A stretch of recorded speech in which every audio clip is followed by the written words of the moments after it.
আপুনি চাই আছে দ্য মৰ্নিং শ্ব' আৰু দ্য মৰ্নিং শ্ব'ত আমি আপোনাক জনাই আছো মহানগৰীত ডাবল মাৰ্ডাৰৰ খবৰ, শিলচৰৰ আক্ৰমণৰ খবৰ, ওদালগুৰিৰ হত্যাকাণ্ডৰ খবৰ আৰু যোৰহাটৰ ছিন্নমুণ্ডৰ খবৰ। এটা লোমহৰ্ষক হত্যাকাণ্ডৰ খবৰ আমি সামগ্ৰিকভাৱে এই হত্যাকাণ্ডসমূহৰ খবৰ আপোনাক জনাই আছো।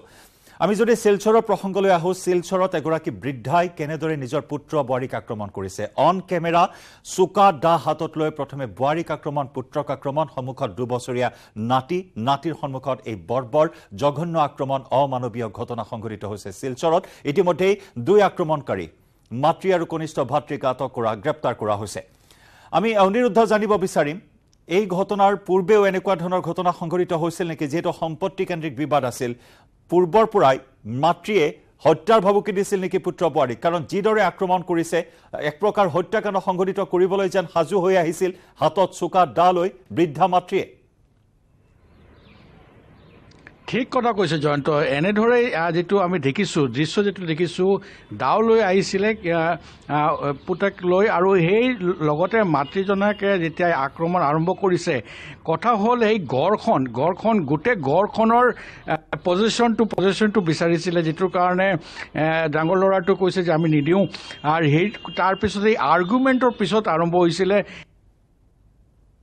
ৰাতিৰ এই ঘটনাখন। আৰু এইটো খালি এইটো নহয়, যেতিয়া এজনে আক্ৰমণ চলাই আছিলে আৰু এজনে এই ভিডিঅ' কৰিছে। ভিডিঅ' কৰাৰ লগতে এই ভিডিঅ'ক এটা ভাইৰেল কৰা হৈছে। তা ভাবি লওক কেনেদৰে প্ৰস্তুতি লৈ গৈছিলে মাৰ্ডাৰৰ। যিটো ল'ৰাক পিছত আমি কথা পাতিছোঁ, দেৱাশিষ সিনহা, যি শিলচৰ মেডিকেল কলেজৰ পৰা যেতিয়া ষ্টিচ কৰাৰ পিছত ট্ৰিটমেণ্টৰ পিছত ওলাই আহিছে, সি কৈছিলে মাৰ্ডাৰ কৰাৰ এটা প্লেন আছিলে আৰু এই ডিছপিউটটো হৈছে ঘৰৰ কাৰণে, আৰু যিটোৰ কাৰণে এইটো গোটেই এই প্ৰক্ৰিয়াটো আমি দেখিবলৈ পাইছোঁ। জয়ন্ত, নিশ্চয় অনিৰুদ্ধ সংযুক্ত হৈ থাকক, পুনৰ আহিম আপোনাৰ কাষলৈ। আমি পুনৰবাৰ ঋত্বিক আপোনাৰ কাষলৈ আহিছোঁ। ডাবল মাৰ্ডাৰৰ প্ৰতিটো খবৰ আপুনি আমাক জনাই আহিছে, প্ৰতিটো আপডেট জনাই আহিছে। ঋত্বিক, আচলতে আৰক্ষীও হতভম্ব হৈছে। ঘাতক বন্দনাৰ কৰ্মকাণ্ড দেখি আৰক্ষীও হতভম্ব হৈছে। অনুশোচনাৰ তিল মানুহ চিন মুখত নাই এতিয়াও। আনকি লকআপৰ পৰাই মাছ মাংস বিচাৰি আৰক্ষীক ব্যতিব্যস্ত কৰাৰো খবৰ আহিছে। বন্দনাৰ এই কৰ্মকাণ্ড চাওক জয়ন্ত, গুৰুত্বপূৰ্ণ কথাটো হ'ল যে মই আগতেও উল্লেখ কৰিছোঁ যে এটা দীঘলীয়া পৰিকল্পনা, আৰু এই পৰিকল্পনাত 7 মাহে ধৰি গোটেই যি দলটো আছিল, সেই দলটো টিম বন্দনা বাচি আছিল আৰক্ষীৰ জালৰ পৰা, কিন্তু অৱশেষত আৰক্ষীৰ জালত পৰিলে। বৰ্তমান সময়ত যদি আমি কওঁ, কালি যি অৱশিষ্ট অমৰজ্যোতি দেৰ অৱশিষ্ট উদ্ধাৰ কৰা হৈছিল, সেই অৱশিষ্ট GMC মৰ্গলৈ লৈ অনা হৈছে আজি এতিয়া। আৰু কিছু সময় পিছত ইয়াত যি চিকিৎসকৰ দল আছে তেওঁলোকে পৰীক্ষা কৰিব, মৰণোত্তৰ পৰীক্ষা কৰিব। তাৰ সমান্তৰালভাৱে DNA কাৰণে যি যাৱতীয় টিচু লাগে, সেই টিচু সেই অংশৰ পৰা, সেই অংগসমূহৰ পৰা সংগ্ৰহ কৰিব চিকিৎসকে আৰু ফৰেনচিক পৰীক্ষাগাৰলৈ প্ৰেৰণ কৰা হ'ব। কিন্তু তাৰ সমান্তৰালভাৱে এতিয়াও বহু প্ৰশ্নৰ উত্তৰ বাকী আছে। কিমান দিনৰ পৰা এই পৰিকল্পনা কৰা হৈছিল? এই পৰিকল্পনাত এই তিনিয়ে আছিল নে আন কোনোবাৰ সহায় ইয়াত লৈছিল? এই পৰিকল্পনাটো কেনেধৰণে কৰা হৈছিল, ক'ত কৰা হৈছিল, সেই সম্পূৰ্ণ বিষয়সমূহ এতিয়াও পোহৰলৈ আহিবলৈ বাকী আছে। আৰু জয়ন্ত, হতভম্ব অকল আৰক্ষীয়ে নহয়, সকলো হতভম্ব হৈছে। কাৰণ এনেধৰণৰ নৃশংস এটা ঘটনা, যি আপুনি কাজিয়া লাগি কাৰোবাৰ হত্যা কৰিছে আৰু এনেধৰণে পৰিকল্পিতভাৱে ঠাণ্ডা মগজুৰে যোনটো মগজুৰে হত্যা কৰিছে, হত্যা কৰাৰ পিছত মৃতদেহটো কাটি টুকুৰা কৰিছে আৰু বিভিন্ন স্থানত পেলাই দিছে। আৰু কেনেধৰণৰ যি মানসিক স্থিতি হ'ব লাগিব, মানসিকতা থকা লোক হ'ব লাগিব, ইয়াক লৈ সকলো হতভম্ব হৈছে। আৰক্ষীও এই ক্ষেত্ৰত হতভম্ব হৈছে। আৰক্ষীয়ে কেতিয়াও ভাবিব পৰা নাছিল যে এনেধৰণৰ ঘটনা এটা তদন্ত কৰিব পাৰিব, এনেধৰণৰ ঘটনা এটা তেওঁলোকে প্ৰত্যক্ষ কৰিব। নিশ্চয় আৰক্ষীৰো খোদ চকু কপালত উঠা এটা ঘটনা সংঘটিত হৈছে। প্ৰথম অৱস্থাত আৰক্ষীৰ হাতত ক্লু নাছিল, কিন্তু সেই ক্লু নিজেই আগবঢ়াই দিছিল আৰক্ষীৰ সন্মুখত বন্দনাই, আৰু সেই ক্লুৰ আধাৰতে এটা লোমহৰ্ষক হত্যাকাণ্ড, এটা অকথিত কাহিনী সন্মুখলৈ আহিল, যি কাহিনীয়ে এতিয়া সমগ্ৰ দেশ তোলপাৰ লগাইছে। দিগন্ত আপোনাৰ কাষলৈ আহিছো যদি যোৰহাটৰ এই ঘটনাটো চাও ইয়াৰ আৰত কিন্তু ড্ৰাগছৰ কথা আহিছে হুৰাপানৰ কথা আহিছে ড্ৰাগছ নিৰ্মূল কৰাৰ বাবে সমাজৰ পৰা যুৱ সমাজক মূল পথলৈ উভতাই আনিবৰ বাবে ড্ৰাগছৰ বিৰুদ্ধে ব্যাপক অভিযান অসম আৰক্ষীয়ে অব্যাহত ৰাখিছে এনকাউণ্টাৰৰ বহু ঘটনা সংঘটিত হৈছে আৰু এনেকুৱা ধৰণৰ হত্যা হিংসাৰ ঘটনাত কৰবাত নহয় কৰবাত কিন্তু ড্ৰাগছ জনিত কাৰণ জড়িত হৈ থাকে হুৰাপান জনিত কাৰণেই জড়িত হৈ থাকে যোৰহাটৰ কালিৰ ঘটনাও কিন্তু তেনেকুৱা এটা ঘটনা কথাই এই মুহূৰ্তত উল্লেখ কৰিছে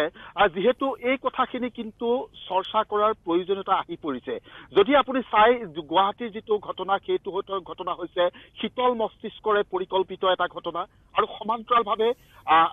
যোৰহাটৰ যিটো ঘটনা এই ঘটনাটো এটা আচলতে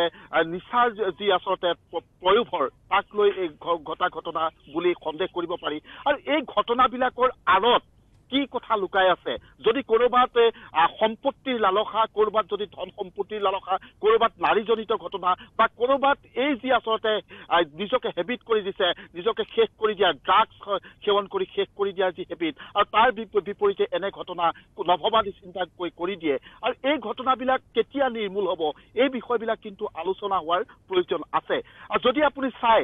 যোৰহাট জিলাটো সমান্তৰালভাৱে ড্ৰাগছৰ বিৰুদ্ধে অভিযান চলিছিলে আৰু ড্ৰাগছৰ বিৰুদ্ধে অভিযান তীব্ৰতৰ কৰিছিলে বৰ্তমানৰ চৰকাৰে ৰাজ্য চৰকাৰে কিন্তু তাৰ মাজতো আজিৰ তাৰিখত যদি আমি কালি আপুনি ইতিমধ্যে শুনাইছে নিউজ 18 দৰ্শকক শুনাইছে যিগৰাকী হত্যাকাৰী লোহিত গগৈ মাতৃৰ ভাষ্য শুনাইছে মাতৃয়ে নিজে কৈছে যে সি ড্ৰাগছ খায় আৰু ড্ৰাগছ খাবলৈ সি বিভিন্ন সময়ত মাতৃকো অত্যাচাৰ কৰে ধন বিচাৰি আৰু সেই কথাবিলাকে তেতিয়াহ'লে আজিৰ তাৰিখতো কিন্তু ড্ৰাগছ নিৰ্মূল নহ'ল আৰু ড্ৰাগছ নিৰ্মূল নোহোৱাৰ উদাহৰণ এইটোৱেই সেইজন যুৱক যিজন যুৱকে হত্যা কৰিলে লোহিত গগৈ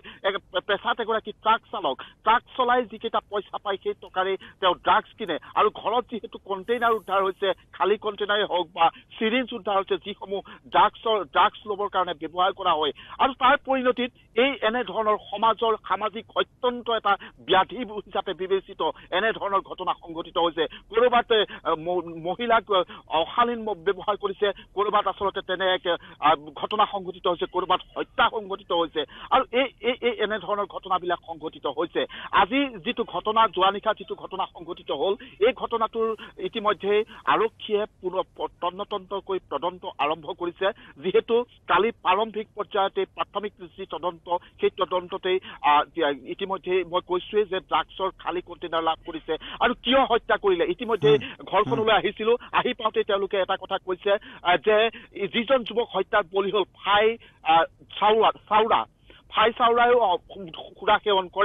সেৱন কৰে যদিও কোনো ধৰণৰ কাজিয়া পেছাত লিপ্ত হোৱা নাছিল কিন্তু লোহিত গগৈ পূৰ্বৰো কিছু ৰেকৰ্ড আছে পূৰ্বতেও তেওঁ যিহেতু এটা দুৰ্ঘটনা সংঘটিত কৰি তেওঁ জেলত আছিলে আৰু জেলত থকাৰ পিছত কালি সেই ঘটনা সংঘটিত কৰিলে কালিৰ ঘটনা সংঘটিত কৰি কিন্তু যি সদম্ভে আৰক্ষী থানালৈ লৈ যাওঁতে যি আচলতে মুখত দেখিলো সেই কথাতে কিন্তু ভবাই তুলিব আপোনাক মোক সকলোকে কিন্তু ভবাই তুলিব প্ৰকৃতাৰ্থত কি হৈছে কি আচলতে উন্মত্ত আচলতে মানসিকতাৰ সৃষ্টি হৈছে এই কথাবিলাক কিন্তু ভবাই তুলিছে যিহেতু আৰক্ষীয়ে যেতিয়া সুধিছিলে যে কিয় হত্যা কৰিলি যেতিয়া ক'ত হত্যা কৰিলে সেই জেগাটো দেখুৱাবলৈ লৈ গৈছিলে নিসন্দেহে কৈছে নিসংকোচে হাঁহি কৈছে যে মই মাৰি পেলালো ঘৰৰ পিছফালে পৰি আছে মই দেখুৱাই দিছো এনেধৰণে আচলতে কোনো ভয় শংকা এইবিলাক নথকাকৈ এই কথাবিলাক অনৰ্গলভাৱে কৈ গৈছে আৰু ইতিমধ্যে যিহেতু ঘটনাৰ তদন্ত চলিব আজি মৃতদেহ ইতিমধ্যে মৰণোত্তৰ পৰীক্ষাৰ কাৰণে প্ৰেৰণ কৰিছে আৰু যি হত্যাকাৰী সেই হত্যাকাৰীয়ে পথাৰে যিহেতু স্কুল বেগতে মুণ্ড লৈ গৈছিল সেই মুণ্ড লৈ যোৱা যিজন আচলতে বৰ্বৰোচিত হত্যাকাণ্ডৰে জড়িত যুৱক সেই যুৱকজনক আজি ন্যায়িক জিম্মাত হাজিৰ কৰাব আৰু তাৰ পিছতেই আৰক্ষীয়ে হয়তো এই মুহূৰ্তত আমি অৱগত হোৱা নাই যে ঘটনাৰ তদন্তৰ খাতিৰত পুনৰ আৰক্ষীৰ জিম্মাত ল'ব নে নলয় সেই কথাটো আমি কিছু সময় পিছত গম পাম কিন্তু আৰক্ষীৰ তদন্তত নিশ্চয় কিছু সময় পিছতহে অৱগত হ'ব পাৰিব নিশ্চয় আমি সেই কথাও জনাম সেই খবৰো জনাম দিগন্ত সঁচাকৈ এই মুহূৰ্তত এনেকুৱা ধৰণৰ কৰ্মকাণ্ড সকলোকে ভবাই তুলিছে সকলোকে শংকিত কৰি তুলিছে কাৰণ কাৰণ জেলৰ ভাত পূৰ্বেও খাইছে লোহিত গগৈ গতিকে জেলৰ ভাত খাই সিদ্ধহস্ত অভিজ্ঞতা আছে সেইকাৰণে কোনো সংকোচ নাই গতিকে মুক্ত হস্তে হত্যাকাণ্ড সংঘটিত কৰিছে আৰু তাৰ পিছত আৰক্ষী থানালৈ চিহ্নমুণ্ডৰ লগত লৈ ৰাওনা হৈছে আৰক্ষী থানালৈ এনেকুৱা এটা বৰ্বৰচিত হত্যাকাণ্ড যোৰহাটত সংঘটিত হ'ল ডাবল মাৰ্ডাৰৰ চাঞ্চল্য অব্যাহত আছে জ্যেষ্ঠ সাংবাদিক কৃতি কৌশিকে প্ৰতিটো আপডেট আমাক জনাই আছে আৰু লগতে শিলচৰৰ যি অমানৱীয় কাণ্ড সংঘটিত হ'ল 2 বছৰীয়া শিশুৰ সন্মুখত নিজৰ আইতাকে পিতৃ মাতৃক আক্ৰমণৰ ঘটনা সংঘটিত কৰিলে এনেকুৱা ধৰণৰ কৰ্মকাণ্ডই জীৱশ্ৰেষ্ঠ মানুহ হিচাপে আমি কিমান আগবাঢ়িছো কিমান পিছুৱাই আহিছো এনেকুৱা ধৰণৰ এতিয়া প্ৰশ্ন উত্থাপন কৰিছে আৰু যাক লৈ এতিয়া সৰ্বত্ৰে প্ৰতিক্ৰিয়া অব্যাহত আছে আৰু তেনে সময়তে উদালগুৰিটো পৰকীয়া প্ৰেমৰ পৰিণতিত হত্যাকাণ্ড সংঘটিত হ'ল ধন্যবাদ জনাইছো ঋতিক ধন্যবাদ অনিৰুদ্ধ লস্কৰ আৰু দিগন্ত হাজৰিকা ধন্যবাদ আপোনাকো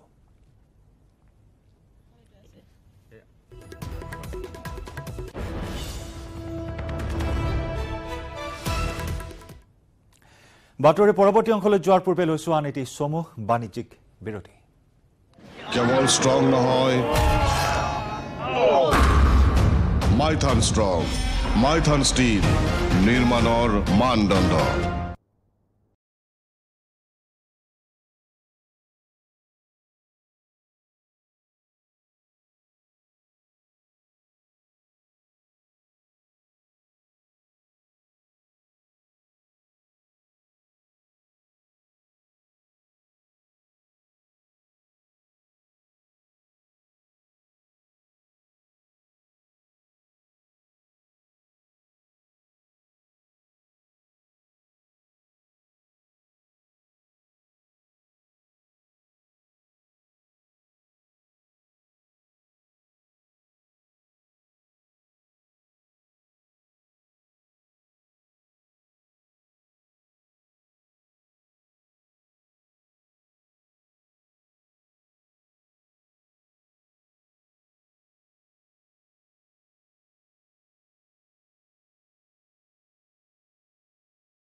আপনি চাই আছে দ্য মৰ্নিং শ্ব আমি পুনৰ জনাও ডাবল মাৰ্ডাৰৰ খবৰ জিএমচিএইচলৈ অনা হ'ল অমৰদেৰ মৃতদেহৰ টুকুৰা মৰণোত্তৰ পৰীক্ষা কৰিব মৃতদেহৰ টুকুৰাৰ মঙলবাৰে ডাউকিত উদ্ধাৰ হৈছিল অমৰজ্যোতিদেৰ মৃতদেহৰ কিছু অংশ হাত ভৰি আৰু মুণ্ড উদ্ধাৰ কৰা বুলি ইতিমধ্যে জানিব পৰা হৈছিল যদিও মৃতদেহৰ অন্যান্য অংশৰ এতিয়াও সন্ধান লাভ কৰিব পৰা হোৱা নাই আমি এই মুহূৰ্তত জনাইছো জিএমচিএইচলৈ অনা হৈছে অমৰদেৰ মৃতদেহৰ টুকুৰা মৰণোত্তৰ পৰীক্ষা কৰিব মৃতদেহৰ টুকুৰাৰ মঙলবাৰে ডাউকিত উদ্ধাৰ কৰা হৈছিল মৃতদেহৰ টুকুৰা 2022 বৰ্ষৰ 17 আগষ্টত হত্যাকাণ্ড সংঘটিত হৈছিল আৰু 18 আগষ্টত ডাউকিত পেলাই দিয়া হৈছিল মৃতদেহৰ টুকুৰা আৰু ইতিমধ্যে কেইবাটাও অংশ উদ্ধাৰ কৰে কালিৰ অভিযানত মহানগৰ আৰক্ষীয়ে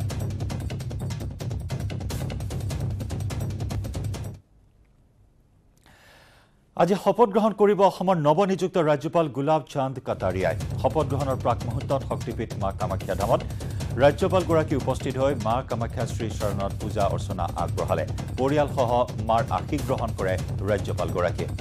উল্লেখযোগ্য যে কালি ৰাজস্থানৰ পৰা অসমত উপস্থিত হৈছিল গুলাব চান্দ কাটাৰিয়া 10:30 বজাত ইতিমধ্যে অনুষ্ঠান আৰম্ভ হৈছে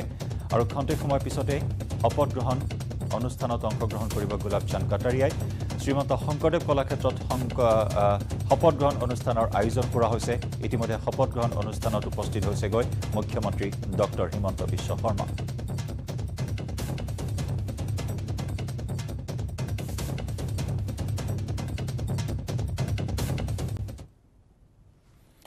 দ্য মৰ্নিং শ্ব'ৰ শেষ অংশলৈ যোৱাৰ পূৰ্বে লৈছো আন এটি সমূহ বাণিজ্যিক বিৰতি কেৱল ষ্ট্ৰং নহয় মাইথান ষ্ট্ৰং মাইথান ষ্টীল নিৰ্মাণৰ মানদণ্ড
আমি ইতিমধ্যে আপোনাক জনাইছো যে আজি শপত গ্ৰহণ কৰিব অসমৰ নৱনিযুক্ত ৰাজ্যপাল গুলাব চান্দ কাটাৰিয়াই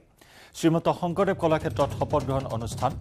গুৱাহাটী উচ্চ ন্যায়ালয়ৰ মুখ্য ন্যায়াধীশে শপত বাক্য পাঠ কৰাব উপস্থিত থাকিব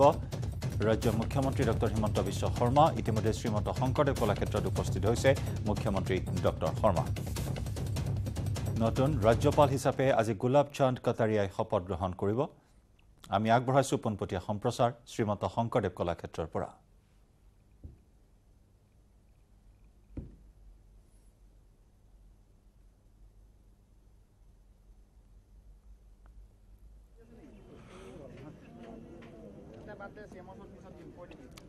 অসমৰ 31 সংখ্যক ৰাজ্যপাল হিচাপে শপত গ্ৰহণ কৰিব গুলাব চান্দ কাটাৰিয়াই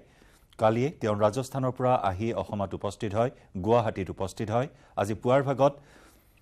কামাখ্যা ধামত উপস্থিত হয় মা কামাখ্যাৰ শ্ৰীচৰণত পূজা অৰ্চনা আগবঢ়ায় মাৰ আশীষ গ্ৰহণ কৰে আৰু এয়া শ্ৰীমন্ত শংকৰদেৱ কলাক্ষেত্ৰৰ পৰা আমি দেখুৱাইছো পোনপটীয়া সম্প্ৰচাৰ শ্ৰীমন্ত শংকৰদেৱ কলাক্ষেত্ৰতে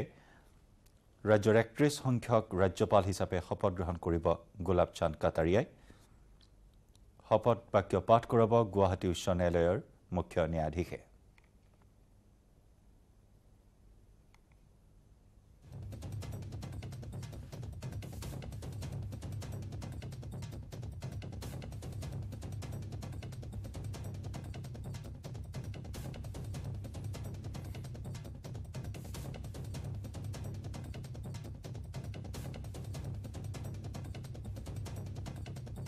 আৰু এই শপত গ্ৰহণ অনুষ্ঠানৰ প্ৰস্তুতি ইতিমধ্যে সম্পূৰ্ণ হৈছে আমি দেখুৱাইছো পেৰেডৰো ব্যৱস্থা কৰা হৈছে অভিবাদন জনোৱা হ'ব আৰু এইখিনি মুহূৰ্তত আমি দেখুৱাইছো পোনপটীয়া সম্প্ৰচাৰ আৰু কিছু সময় পিছতেই ৰাজ্যৰ 31 সংখ্যক ৰাজ্যপাল হিচাপে শপত গ্ৰহণ কৰিব গুলাব চান্দ কাটাৰিয়াই মুখ্যমন্ত্ৰী ডক্টৰ হিমন্ত বিশ্ব শৰ্মা ইতিমধ্যে উপস্থিত হৈছে এই অনুষ্ঠানত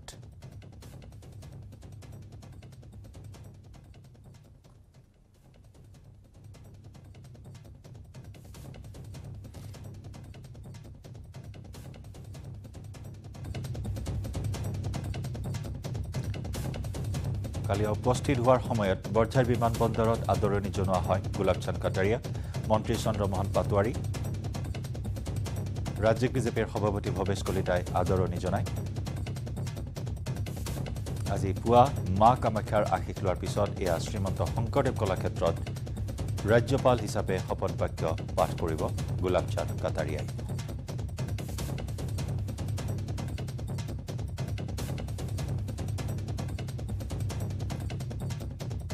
পোনপটীয়া সম্প্ৰচাৰত আছে আমাৰ সতীৰ্থ সাংবাদিক বলেন ভট্টাচাৰ্য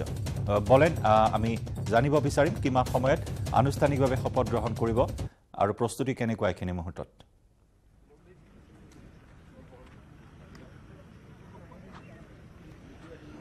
চাওক জন্ত আৰু কেইটামান মুহূৰ্ত বাকী আৰু কেইটামান মুহূৰ্তৰ পিছতে ৰাজ্যৰ নৱনিযুক্ত ৰাজ্যপালগৰাকী উপস্থিত হ'ব আৰু তেখেতৰ উপস্থিতি হোৱাৰ লগে লগে ইয়াত ইতিমধ্যেই অভিবাদন পৰ্বৰ কাৰণে সাজু কৰি ৰখা হৈছে কেইবাটাও আৰক্ষী গোট ইতিমধ্যেই ইয়াত সন্মিলিত হৈ আছে আৰু তেখেতৰ উপস্থিতি হোৱাৰ লগে লগে তেখেতক অভিবাদন জ্ঞাপন কৰিব আৰু তাৰপিছত মূল শপত গ্ৰহণ অনুষ্ঠান শ্ৰীমন্ত শংকৰদেৱ কলাক্ষেত্ৰৰ আন্তৰ্জাতিক যি প্ৰেক্ষাগৃহ সেই প্ৰেক্ষাগৃহত কৰা হ'ব আৰু তাৰ কাৰণে ইতিমধ্যে দেখিবলৈ পোৱা গৈছে ৰাজ্য চৰকাৰৰ মুখ্যমন্ত্ৰী হিমন্ত বিশ্ব শৰ্মা প্ৰমুখ্যে কৰি ৰাজ্যৰ কেবিনেট মন্ত্ৰীসকল আহি উপস্থিত হৈছে আৰু প্ৰায় 400ৰো অধিক লোকে ইতিমধ্যে সমাগম ঘটিছে শ্ৰীমন্ত শংকৰদেৱ কলাক্ষেত্ৰৰ প্ৰেক্ষাগৃহত আৰু বাহিৰভাগত যদি চোৱা হয় তেখেতক অভিবাদন জ্ঞাপন কৰিবলৈ ইতিমধ্যে সকলোৰে পুংখানুপুংখভাৱে সাজু কৰি ৰখা হৈছে কিয়নো ৰাজ্যৰ নৱনিযুক্ত ৰাজ্যপালগৰাকীক আদৰিবলৈ যোৱাকালি আমি দিনটোৰে দেখিবলৈ পাইছিলোঁ যে বৰঝাৰ বিমানবন্দৰত এক বিশেষ ব্যৱস্থা পোৱা দেখিবলৈ পোৱা গৈছিল ৰাজ্য চৰকাৰৰ কেইবাগৰাকী মন্ত্ৰীৰ উপস্থিতিত তেখেতক আদৰণি জনোৱা হৈছিলে আৰু তাৰ পিছৰ আজি তেখেতৰ শপত গ্ৰহণ অনুষ্ঠান আৰু সেই অনুষ্ঠানত ইতিমধ্যে দেখিবলৈ পোৱা গৈছে যে যথেষ্ট লোকৰ সমাগম ঘটিছে আৰু তেখেতক উষ্ম আদৰণি জনাব এই স্থানতে আৰু ঠিক একেদৰে দেখিব পোৱা গৈছে যে গুৱাহাটী উচ্চ ন্যায়ালয়ৰ মুখ্য ন্যায়াধীশেও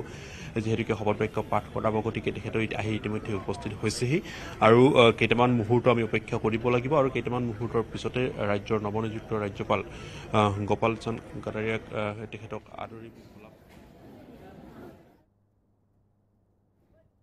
ইতিমধ্যে সকলোৰে পুংখানুপুংখভাৱে সাজু কৰি ৰখা হৈছে যিখিনি ব্যৱস্থা ইতিমধ্যে প্ৰশাসনে